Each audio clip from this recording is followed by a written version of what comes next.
Good evening, everyone, and welcome to another Trade Justice Alliance Sunday night webinar.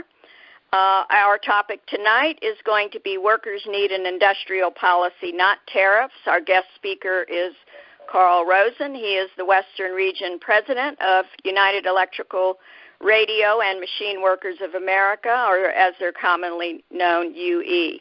UE rank-and-file members met in Chicago shortly after Trump's announced tariffs, and they reached a consensus position on the tariffs. So that's what we'll be talking about tonight.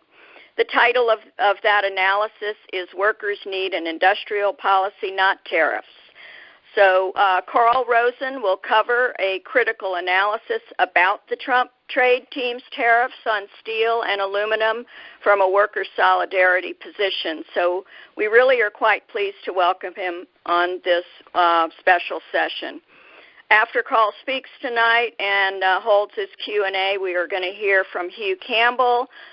He's from our news team, and he will be speaking about Trump's newest statements that he is willing to consider the traitorous Trans-Pacific Partnership, or what they're now calling the Comprehensive and Progressive Trans-Pacific Partnership, or TPP. So the meeting room, I guess, is a little bit different tonight, much more different than I thought it was going to be. And so there is a new meeting room link. I'm sorry about any difficulties or login kinks. You may be logged in as a number if you use the first link that I sent out. I sent out a different one this afternoon that would allow folks to sign in with their names in the username field. So if you like, you could use that link to sign in this evening. It's always nice to see all y'all's names in the room, although I won't be seeing very many tonight. My apologies. I'm obviously not a tech genius. So audio is with your phone, as you know. And Carrie, did you switch the slide? Nope, we're still on the title slide. Okay, you can now move it we're to on the Harriet slide. Yeah, okay, thanks. So I sent out a soft phone link also, which is free of charge. So if you wanted to use that, it's freeconferencecallhd.com/dialer. And if you go to that website, you'll see a keypad on the screen, and simply input the dial-in number and access code, and you'll have audio through your device. This service is free of charge. So to get to the meeting room without a link, you can go to tradejustice.net/webinar. We have only one room, y'all, for our chat box and our questioners, and that is to please be respectful and courteous to our wonderful guest speakers and attendees. So let's see, you can go to the next slide.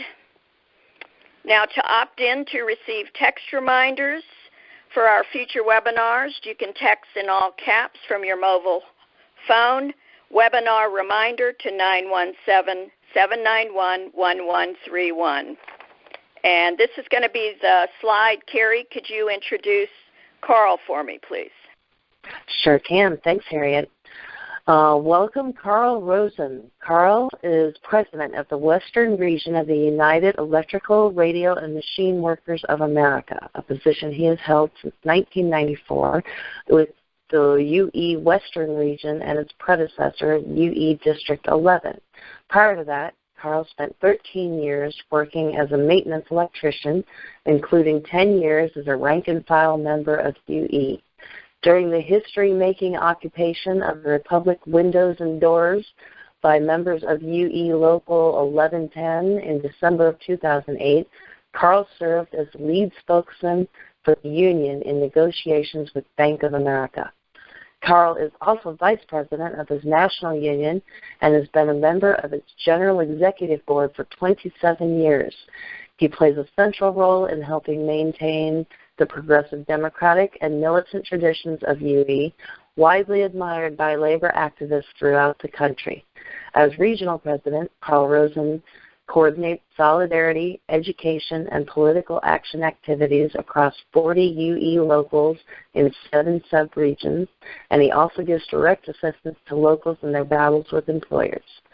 Carl has been involved in trade justice activism for decades, including the struggles against NAFTA, against Fast Track, more than one, through his work as an officer of Chicago Jobs with Justice and as a leader of the Illinois Fair Trade Coalition. Welcome, Carl, and thanks for being here tonight. Thank you very much, Carrie, and thank you, Harriet, also, and Mara for helping set this up, too. My plan is to talk for not a real long time so that there's plenty of time for discussion and questions. My starting point, and if you want, Carrie, I think if you want to go ahead to the next slide and then just kind of keep up as I go through it. My starting point is that both protectionism and so-called free trade are dead ends for workers. It's a false choice to say you have to have one or the other. Just because you're opposed to protectionism doesn't mean you're a free trader, and just because you're opposed to what they're calling free trade these days does not mean you're a protectionist. And I'm going to talk about this using the case in point of what's recently happened, which is Donald Trump announcing that he was going to be imposing steel and aluminum tariffs, at first on virtually everybody, and then on maybe some folks and maybe not other folks, and it's a little confusing about who they're actually being applied to, and I would bet he doesn't even know what he's doing at this point either. But in any case, trying to use tariffs, particularly in the steel industry in particular, is neither new nor an effective strategy for reviving American manufacturing. In fact, the last Republican president, George Bush, in 2002, imposed steel tariffs, and amongst a lot of whoop-de-doo about how it was going to bring back manufacturing jobs, and then he quietly killed them off 18 months later, having had very little impact on anything. And now with Donald Trump, starting with the steel and aluminum tariffs, now he's more than doubled down on it with an escalating threat of tariffs and counter-tariffs with China. And once again, a little hard to tell what's going to be real there and what's not, but it's certainly something that has spooked the markets, but it hasn't done anything particularly for working people at this point in either country. And it's because what we actually need if we want to have good jobs again in this country and throughout the world is to, instead of tariffs or free trade or protectionism or any of these different schemes, what we need is a global trade and industrial policy that builds up living standards for workers rather than continuing the race to the bottom, which has been the main intent of U.S. trade policy for the last 30 or 40 years. And so we need to do a complete reversal on all of that. And the way we do that is based on investment in infrastructure, in jobs, direct job creation, and in social programs, while forging international cooperation to respect workers' rights and to create environmental sustainability. So it's basically exactly the opposite of what most of the so-called free trade pacts have been doing over the last several decades. Tariffs do not work within, and you can go ahead to the next slide if you want, Carrie. Tariffs do not work within the global capitalist free trade economy we're living in right now. All they can do is help one sector of business at the expense of another sector. But what it does do is it whipsaws one set of workers against another. So, for example, at least in the papers here in Chicago, and I would guess probably elsewhere in the country too, immediately upon the heels of announcing these new tariffs on steel and aluminum, there was an announcement that a steel plant that had been closed for a number of years in southern Illinois was going to reopen, and a few hundred workers might be coming back to work. And those workers obviously were very happy. The problem is, to the extent this really happens, that steel gets more expensive because of these tariffs, so that it makes it more profitable to open up the plants that are currently shuttered in the U.S. As that steel gets more expensive, it means other businesses that use steel as an import are going to find ways, are going to have to find other ways to survive, and it could include shutting down businesses in some of those other areas. So other workers could well lose their jobs. And by the way, that one steel plant reopening that was announced, and I've been scouring the trade press and haven't seen any others so far, but that one that was announced was extremely likely that it was staged, because they couldn't have gotten increased orders such that the day after the tariffs were announced and hadn't even gone into effect yet, that they had the additional orders needed to justify opening up a whole steel mill. It was something that they already had in the works. They lined it up so that they could make an announcement that look at all the jobs it created already. And this is very typical. I think all presidents do it, but it's even more so under the Trump administration. If you looked at what happened recently when the tax cuts, the big tax cut bill went through, and then they had a parade of companies announce bonuses that they were giving out. When it turns out that, as they've looked at the numbers since then, that extremely little money has come out of that going to workers, and the great bulk of it is going into stock buybacks for the benefit of the corporate executives and the rich folks who own stocks. In fact, the steel industry is doing very well in the U.S. right now in terms of profits. You can't make an argument that they needed these tariffs in order to be profitable, and therefore give them the incentive from that aspect to produce more steel. And the other factor here is that they have largely automated the plants that they have here at this point, and any new ones that they might open up now will also be largely automated. And so this results in a situation where we're actually producing about as much steel in terms of raw tonnage in the U.S. as we did 30 years ago. But they're doing it with only 40% of the workers. And it's not shocking. That's the nature of factory work. That's the nature of human progress. And in fact, you want to see productivity increases over time because that's where the increased standard of living comes from. The problem is, of course, because they have so manipulated the power structure in this country at this point to guarantee that all of the profits from all of the benefits from increased productivity go into profits and into the pockets of the wealthy rather than to working people. Working people haven't seen the benefits of that increased productivity, either through more leisure time or through higher wages that allow them to buy up more things that put other people to work at decent wages, etc. So, but in any case, the reason there's a lot less steel jobs in the U.S. now than 30 years ago isn't because we're creating a lot less steel. It's because there's been a large amount of automation. So, and what this also means, though, is even if the tariffs did result in there being more domestic demand, more demand for steel to be produced in the U.S., we are not going to come anywhere close to creating the number of jobs that have been eliminated over the last couple of decades. If we really want to increase jobs in steel and related industries, what we need is a serious investment in rebuilding infrastructure in the U.S. That's what could create the demand that could lead to real job growth. So, and then the other thing that's going on with these tariffs is that Trump is trying to use them as a threat against Canada and Mexico to bludgeon them into accepting his demands around the NAFTA renegotiations. He's basically told them, if you want me to exempt you from the tariffs, then we have to reach a deal right now on NAFTA, and therefore on his terms, of course, rather than their terms. I mean, the reason it hasn't been resolved yet is because they're all trying to have their own input onto it for better or for worse.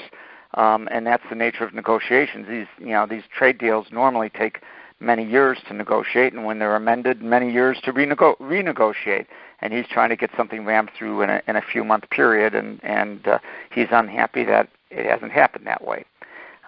He's unhappy about a lot of things. That doesn't mean he's going to get his way, but he's trying to get his way by using these tariffs as a bludgeon on countries that theoretically are our allies and our closest trading partners, et cetera, and instead he's using this threat against them.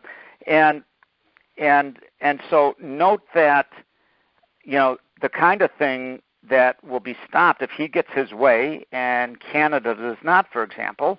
It means that the proposals Canada has on the table for improving workers' rights, not only in Mexico but also in the U.S., where they've put forward a great proposal that says, right to work laws in the U.S. ought to be illegal, because that's undermining the ability of labor unions to be successful at taking on corporate power.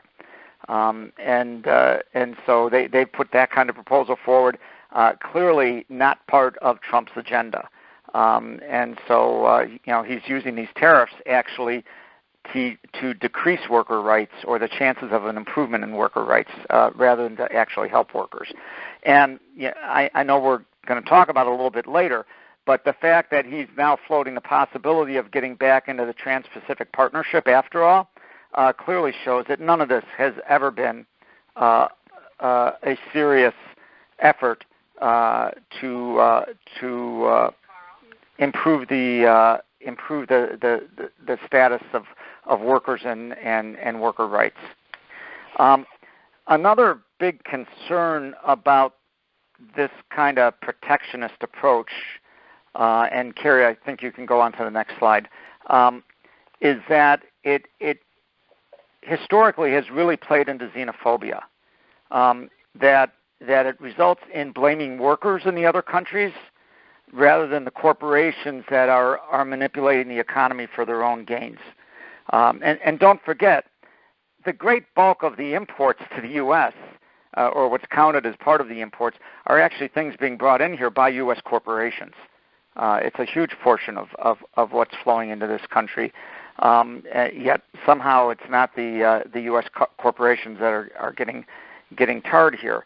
And what we've seen in the past is that this, the xenophobia that flows along with, saying, these people are taking our jobs, these people are undermining us, blah, blah, blah, is that you then start getting attacks directly on immigrants, as happened too often, particularly in the 1980s was the last time we saw it. So it wasn't a far cry to go from auto workers using sledgehammers to destroy Japanese-made cars to Japanese people getting assaulted on the street in some U.S. cities. And unfortunately, the same sort of backward and racist forces that have propelled Trump along at times, or are a core part of his support politically, are exactly the folks who can get whipped up by this and carry out these activities. So, the history has clearly shown that U.S. workers are never going to move forward if workers in other countries are viewed as competitors rather than as allies in building a better economy for all. That's the internationalist solidarity point of view that my union has had from its very beginning back in the 1930s, and the best parts of the union movement in our country and elsewhere in the world have had. We need to be joining together to fight for a global minimum wage, for real worker rights, for health and safety and environmental standards in all countries, and for an end to race-to-the-bottom corporate subsidies and tax breaks. That needs to be our agenda, not tariffs. That's not to say that our union is opposed to tariffs in all circumstances. Countries have used them at times when they've been necessary to protect key segments in their economy. But what we shouldn't be using tariffs to do is to help corporate profits rather than worker living standards, and to try to force other countries to accept bad trade deals. And that's what's going on right now with the with the Trump tariff proposals, and that's why our union is opposed to them. So I'll stop there, and we can open it up for discussion. Thank you so much, Carl. I just love your messaging that the most important aspect of our trade fight is really the solidarity across borders. We've been reminded about a lot of the fights that corporations are having, but we very rarely hear from the corporations that we need to work across borders to improve labor standards in countries like Mexico. So I just love your messaging. So everybody, please press *6, and then you'll be prompted to press 1 to be put into the queue if you have a question for Carl. That was really great, Carl. Thank you. Sure. Our first question comes from Alan. Alan, your line is open. Thanks very much. Carl, I found your presentation very interesting, and I'd like to find out if you could suggest a way by which we could use the 17 Sustainable Development Goals for 2030, specifically Goal 16, which deals with overhauling dysfunctional institutional systems and achieving equal justice for all.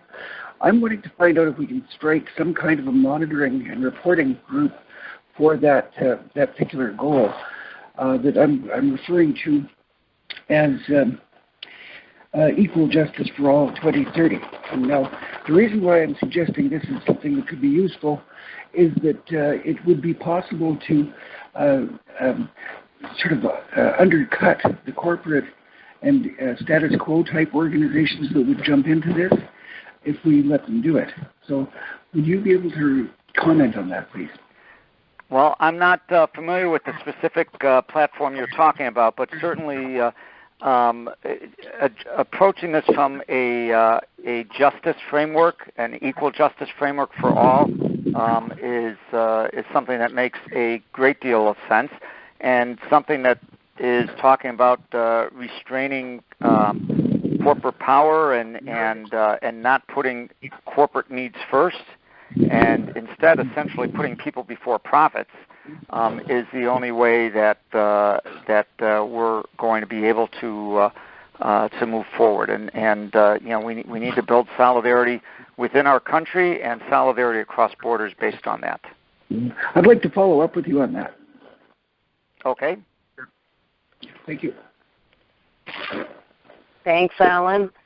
All right, our next question comes from area code 510. Your line is open. Hi, this is Catherine Houston, and so I had a couple of questions.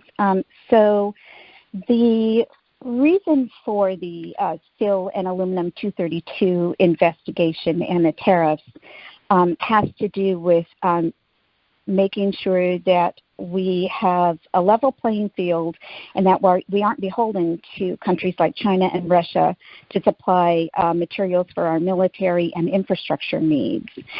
And so on the production side of things, in 2017 alone, steel imports increased by as much as 25%, and aluminum hit an all-time high in 2017 as well. And so I guess where my question is that the 232 case and the subsequent tariffs were about protecting our country. We need to be able to have domestic sourcing for these materials in order to protect ourselves, to be able to build what we need to build. And then I think that you also, so for example, there have been, in the last 15 years, 10 blast furnaces shut down and 64,000 jobs lost just in that steel industry alone. And in you mentioned a steel facility back east, which is probably either Granite City or Republic Steel, and both of those have had ramped up production recently since the determination of the case and the tariffs being implemented. And the other interesting side aspect to this is that there have been other countries who now have wanted to talk about making sure that the steel that was previously dumped in the U.S. isn't dumped here anymore. And so they're the ones that are rapidly trying to do agreements, like Argentina and Brazil. And the last price increases supposedly that were going to happen, the International Trade Commission did a study after the 201 cases that were filed, and there were minimal effects on the economy. And so I guess my first question is, when you're citing, what is the source of the citing for the data? Because that's what I'm most interested in. Because I agree with you, Canada and Mexico are not the problem. That's why they have integrated manufacturing markets with us and will likely be exempt from these tariffs. But there's a difference between a trade war and trade fairness, and we all want trade fairness. We don't want, like we had in NAFTA, where Mexico farmers were forced off of their land right out of the gate. So I guess I'm interested in source citing, not necessarily disagreeing that we should have, obviously, a plan, but we would be in far worse shape if we didn't have domestic sourcing and competition. So I'd like you to address that. Okay, well, I'll start with the military issue that you raised. This is part of Trump's false patriotism to try, and it's also because what the law requires in order for him to put these tariffs in, or what the international agreements require for him to put these tariffs in, is to make that claim. If you take a look at the statement we issued, which is why I was asked to speak here, I think the statement that the UE General Executive Board issued at the beginning of March, which you can find on our website at ueunion.com. We actually quote from a statement that a memo that Secretary of Defense James Mattis put out that said, in fact, that that there is not a military need for this for these steel tariffs. That the U.S. military requirements for steel and aluminum each represent only about 3% of total U.S. steel production.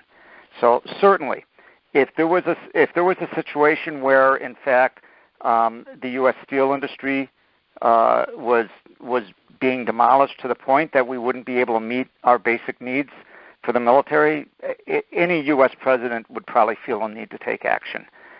We weren't anywhere near that kind of precipice. In fact, what most political analysts concluded is that the primary reason that Trump made this move at the time he did was to try to shore up support in the Pittsburgh area for a Republican candidate in a special election. And but having made that gambit, he's now continued it through with the pressure on Canada and Mexico around NAFTA, which I think also belies. I hear you saying they aren't the intended target. You know, they're not really the problem for us. I tend to agree with you in the sense that they aren't the problem for us or for the domestic steel industry here. But then why is Trump not letting them off the hook? He's only going to let them off the hook if they cave on the proposals he wants on NAFTA, and not necessarily proposals that are in the interest of working people in all countries. This is a game, I would say, that big capitalists are playing against each other, and the interests of working people are not in the forefront of any of these folks. And so I just don't think we should be getting sucked into their game. Yeah, thank you very much, Carl. All right, our next question comes from Adam. Your line is open. Hello. Really enjoying this talk. So we know, how sympathetic Republicans can be towards corporate interests. So I find the sovereignty angle to be an interesting way of attacking Trump because, his supporters are super nationalistic, as we all know. and yet he supports this NAFTA, which has ISDS, which allows corporations to sue Canada, U.S., or Mexico for any laws they don't like outside of our sovereign court system, let alone the Trans-Pacific Partnership, which I believe still, even its new form, has an investor-state enforcement system, which is even worse than ISDS, as a foreign tribunal organized under the World Bank. So, once again, the hypocrisy of Donald Trump to claim to be a nationalist that supports the working class in this country, and yet he's putting us back into the TPP, which enables them to sue us for any laws, federal, state, or local, before a foreign tribunal. If they want to sue us, why can't they sue us in our own sovereign court system? In fact, I think we need the opposite of ISDS. We need a mechanism for the nations and an international body to sue the biggest monopolies for entangling in our democracies, for fraud, for things such as that. So really, the idea of ISDS, when things are so out of balance already, the monopolies don't need more power. They already have all their money going to the various democracies in the world. Why on earth should they get even more power? In fact, we need to give the nations more power. So TPP is not a nationalistic treaty by any regards, nor is fast-track promotion for the president, in my opinion, even constitutional. I remember that whole fight back when Obama was president, Trade Promotion Authority. And so I'd like maybe you could comment on the hypocrisy of Trump and this issue of sovereignty. Thank you. Thanks.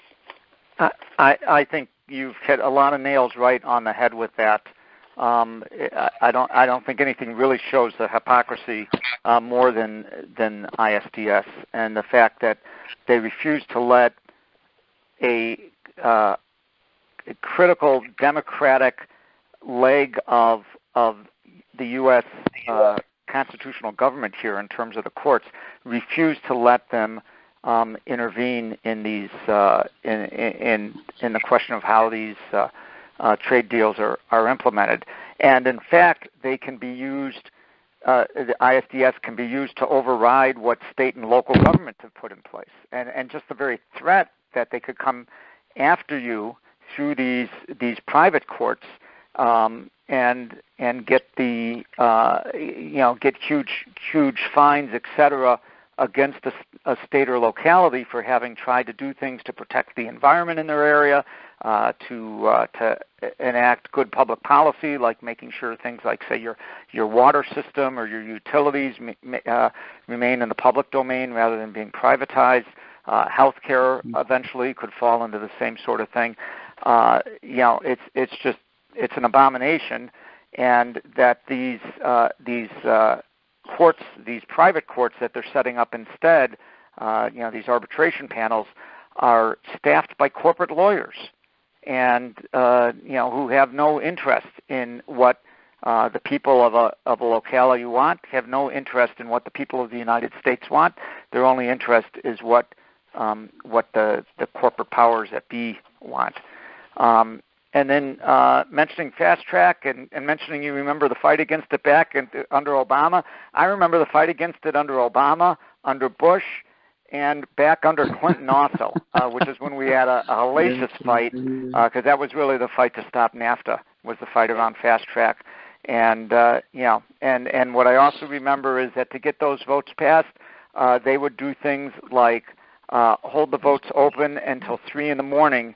in order to collect enough votes, and they were offering all kinds of handouts, all kinds of pork to the congressmen to come on board and pass these things, because these congressmen knew it was against the interests of their constituents, that their constituents didn't want it, and so they were looking for other trade-offs in exchange for it, and it was just, it's the worst form of corruption, and all of this is the worst form of corruption, and it's basically trying to use part of the reason none of this is really free trade is that all of this is really about using our governments to enforce things that help certain corporations out at the expense of everybody else. and that's not free trade. That's just corporate plunder. Thank you. That was great. Okay, our next question is from Miss Mara. Your line is open. Hi, Carl. This is Mara. This is slightly off of tariffs, but I was wondering, do you think if they do pull something off, like if Trump makes Canada and Mexico get rid of ISDS, which, personally I've been wanting to get rid of, but fully expecting them to call with it'll be a horse by another name.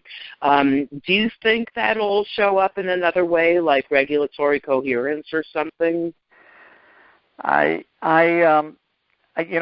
been an interesting dance watching this, because some of the things that Trump has put forward in the course of the NAFTA renegotiations are things that, if they really are done in the way they're saying they're going to do them, could be improvements over, the existing NAFTA. Although, some of the core things we really want to see in terms of, really guaranteeing improved working conditions and wages in Mexico, and frankly, improving them in the U.S. too. That's not fully there, and NAFTA will probably still remain to be mainly about guaranteeing corporate rights rather than anything else. But having said that, it has been floated that they're looking at getting rid of ISDS and NAFTA. That would be an important step forward. What other mechanism they would use to put in there instead, remains to be seen. And whether he's really looking at doing that versus it's a gambit in order to get something else, including perhaps getting something else out of ruling class sectors in the U.S., things that might save his own hide, etc. Who knows? I also have my doubts that he would necessarily be able to get through Congress if he actually did that. Yeah. It'd be an interesting thing to see. So there's multiple games afoot, but workers have no representation at the table from the U.S. Right. And so we don't know what the whole story is, but I would guess it's largely not in our interest. Yeah. Thank you. All right, thanks a bunch. Next question comes from area code 617. Your line is open. Hi, this is Liz King from Boston. My question has to do with the. I never thought about the corporations actually being the ones that are losing, whose things are having a tariff on them. And I'm just thinking that maybe it's like having a price war on an international level. So like one Nike is fighting with another company on an international level, because as you were saying, the corporations are manipulating the economy because it's their own items that are being tariffed. Can you talk to that? Sure. I mean, in all of these things, as one sector benefits, another is hurt, and even within the, it could be within the same industry, and then depending on who's got the production facilities where, and certain folks have a lot more power with each administration than others do. So under Obama, for example, the Silicon Valley industries were supreme, and with Trump, it's a lot of the worst polluting industries that are supreme, and it's it's no surprise. I believe, gosh, I don't know if I can quickly find it, but it was in some of the documents I was reviewing before this conversation. But some of his closest advisors on this stuff have come out of the steel or coal industries. And these are ones that would benefit by increased production here, obviously. And so it's not again, they are not necessarily looking at the national interest. They certainly aren't looking at the interests of workers. They're looking at the interest of particular sectors of the corporate class. Thank you. Sure. Thank you. Okay, next caller, area code 206. Your line is open. Hi, this is Stan Sorsher. I saw the announcement by the General Executive Council before about industrial policy, and you probably know industrial policy is sort of a freighted word. It has a lot of meanings to a lot of people, and a lot of people hate industrial policy. Not me, but there would be strong opposition to any industrial policy. You mentioned infrastructure. Can you give a definition of what you mean by industrial policy and some other examples of industrial policies and maybe successful industrial policies used by other countries? Just give us a flavor of what you're thinking of and how, so that we have an image in our minds of what kind of things you're talking about. Yeah, well, certainly here what we'd be talking about, and it would be different than other countries. So certainly developing countries have used industrial policy in order to get their economies off the ground, which is, including China, for example. And in fact, part of the issue right now around China and whether they're dumping steel is because in order to rapidly build up their country, they built up a huge steel industry, which was largely supplying steel internally, and now that they've completed a lot of their own infrastructure, they're sitting there with capacity and workers, and they don't want to cause a problem of having to lay off their workers any more than we like doing it over here. And in fact, in some ways, less so, because here it's not directly the government's responsibility, whereas over there it does fall on them more so. But here at this point, we obviously have a mature, developed economy. But we also have an infrastructure that is falling apart in terms of if you look at roads and bridges, if you look at in many areas our schools and other public buildings, all of these are things that could be rebuilt, and where a lot of it was greatly rebuilt, either originally built either through in the 1930s when there was a great amount of people being put to work to try to get us out of the Depression, or in the boom years after World War II in the 50s into the 60s as we built our interstates, etc. There is a tremendous amount of steel that could go into rebuilding all of that, and it would be for the country's benefit. It's a good long-term investment, and that's the kind of stuff that's worth having a deficit for, as opposed to these huge tax breaks for the rich, where you're just throwing money out the window to people who are going to stick it in the bank rather than spend it and use it to make the economy go around. So I think those would be the sorts of things that we would be talking about, and the industrial policy we would be talking about is that kind of infrastructure spending combined with taking the steps that encourage that folks in those industries get paid decent wages and benefits. And the most direct way to do that is by removing the barriers for unions, and in fact going back to the policy that we had in the 30s and the first part of the 40s of actually encouraging unionization as the best way to ensure that enough money goes back into the pockets of working people that they can buy the stuff that they're creating. So I think those would generally be what we'd be talking about at this point. And the other area, obviously, and I should have, in terms of industrial policy, is environmental issues. The work that could go into cleaning up our energy creation industries, the work that could go into remediating pollution that's already out there, et cetera, could create lots and lots of jobs, and including some that could make use of steel. And what we're going to have to do to protect our coasts at this point is going to be huge public work projects.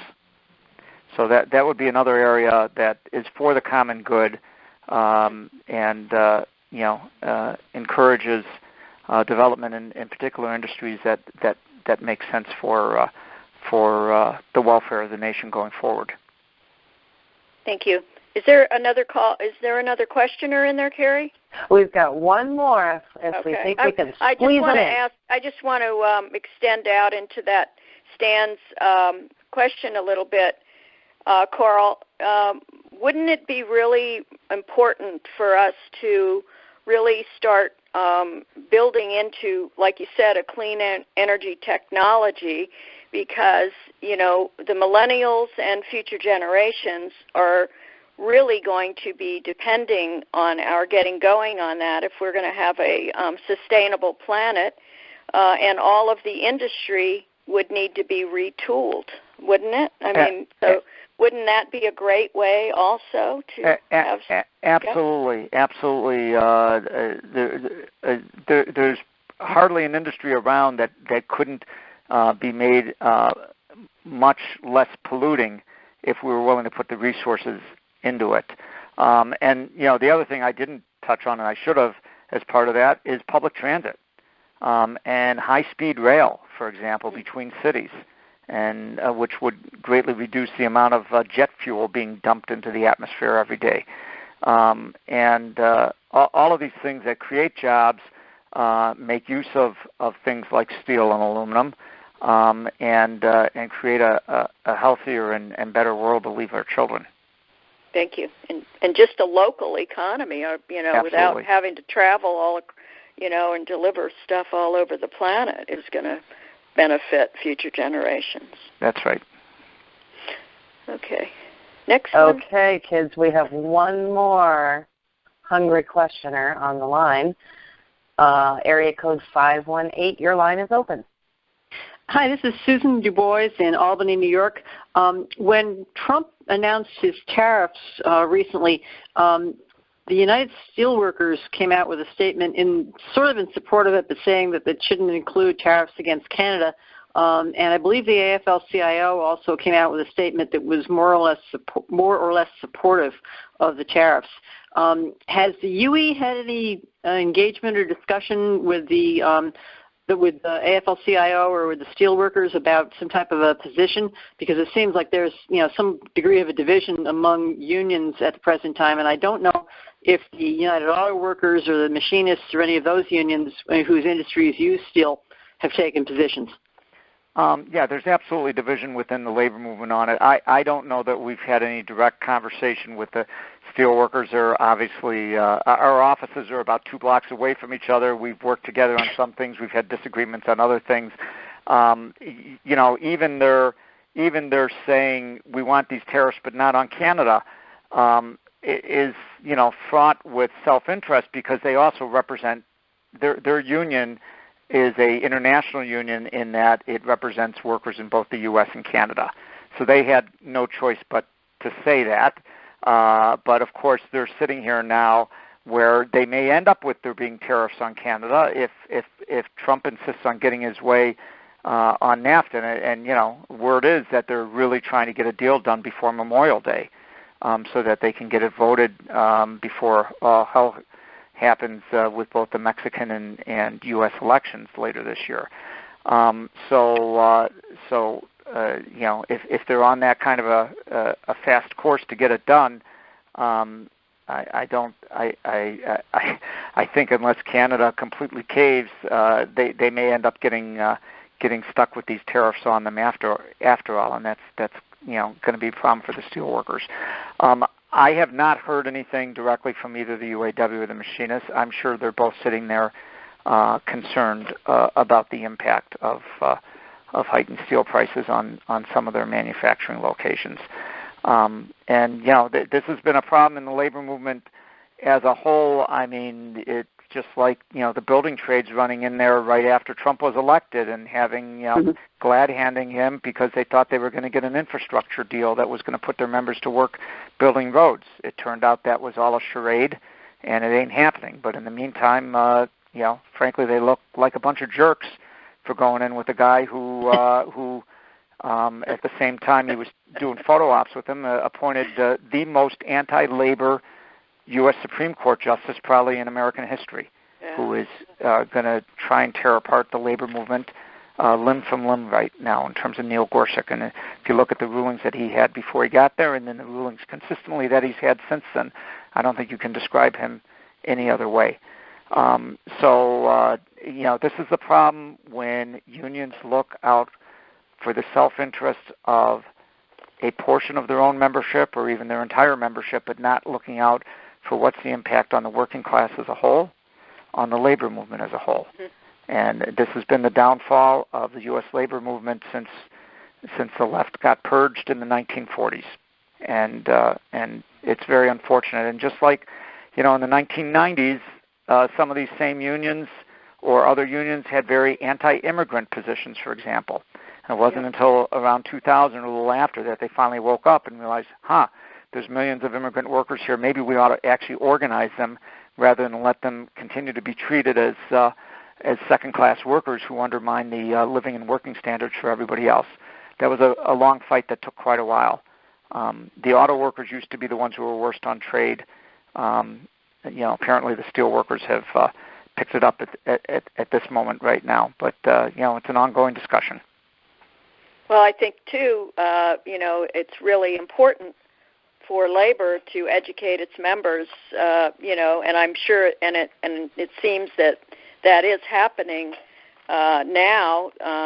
They're educating their members that the trade deals themselves have been a big cause of the survival migrations to this country. Absolutely.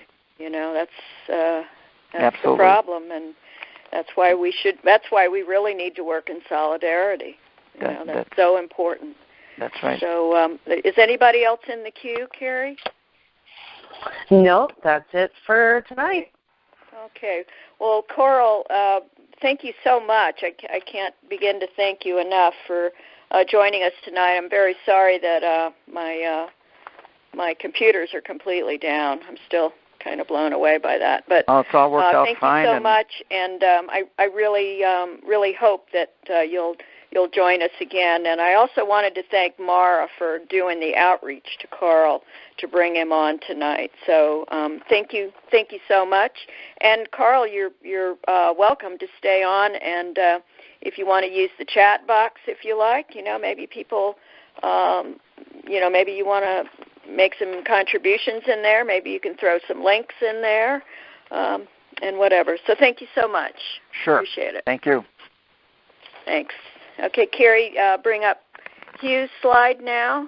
And I wanted to introduce Hugh Campbell. He will give us an update on Trump's statements that Trump has now said that he is willing to reconsider joining the TPP. Hugh helps us plan the webinars. He does speaker outreach with us, and he also helps us put the newsletter together. He is also a member of the Coalition for a Prosperous America, the Network Lobby, and Public Citizen, and he contributes regularly on the United Steelworkers blog. Hugh? Thank you, Harriet. You're welcome. Trump's TPP reversal. On Thursday, April 12th, Nebraska Junior Senator GOP Ben Sasse, a staunch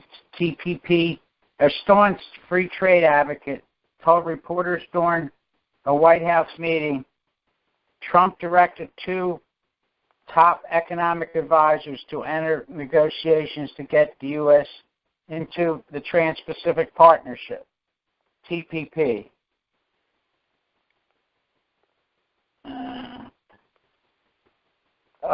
You may recall that withdrawal from TPP was one of Trump's signature campaign promises, and that earlier this year In a Davos speech, Trump wooed the audience with a possible TPP deal shift, saying the U.S. is open for business. On Friday, Amy Goodman of Democracy Now! Interviewed Lori Wallach, Director of Public Citizens Global Trade Watch. In my opinion, the bottom line of that interview was when Wallach said, I do think where the real fight is right now is on NAFTA renegotiation. And this kind of pandering on TPP makes that NAFTA fight even more important. Also from the Goodman-Wallach interview, Wallach, from this president, we never know from day to day what's going to be said. But in the end, really, I do think it's likely to happen. I don't think it's likely to happen, although the fact that they're even open to it shows a lack of principle. There is a huge throng of TPP supporters in the high levels of the Trump administration, no doubt. And by the way, those same folks are totally in love with the status quo of NAFTA. They like to turn NAFTA into TPP 2.0. If they can't get TPP through the front door, they like to sneak it through the back door, basically injecting TPP in the NAFTA renegotiations. But the good news is the person who is the chief trade negotiator, U.S.